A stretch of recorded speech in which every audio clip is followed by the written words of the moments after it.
Bonjour, voici l'info CEMA TV en bref. La Fédération des chambres de commerce du Québec et la Chambre de commerce et d'industrie de la MRC de Montmagny tirent la sonnette d'alarme. En effet, les deux organisations pressent Ottawa d'imposer immédiatement un moratoire sur les restrictions apportées à l'automne 2024 au programme des travailleurs étrangers temporaires, qu'elles jugent nuisibles à la compétitivité des entreprises québécoises.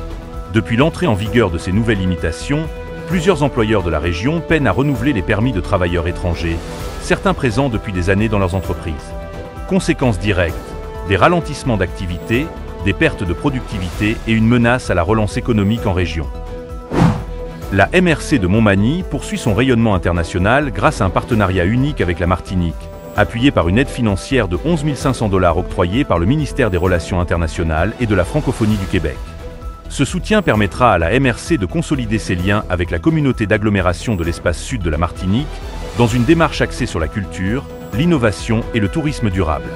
L'année 2025 marquera un tournant important avec l'organisation à l'automne d'une grande semaine de la culture martiniquaise à Montmagny.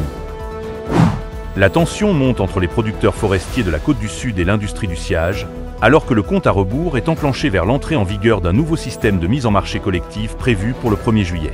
Face à une médiation au point mort, le syndicat des producteurs de bois de la Côte-du-Sud a officiellement demandé l'intervention d'un arbitre auprès de la Régie des marchés agricoles et alimentaires du Québec. Au sport, l'entreprise Premier Tech annonce un partenariat d'envergure avec le programme Embarqué de la Fédération québécoise des sports cyclistes. Ce soutien s'étendra sur une période de 3 ans et permettra à de nombreux jeunes du Québec, notamment du Bassin-Laurent et de communautés autochtones, de découvrir ou de perfectionner la pratique du vélo. Pour plus d'informations, visitez le cematv.ca ou suivez le fil X de CEMA TV.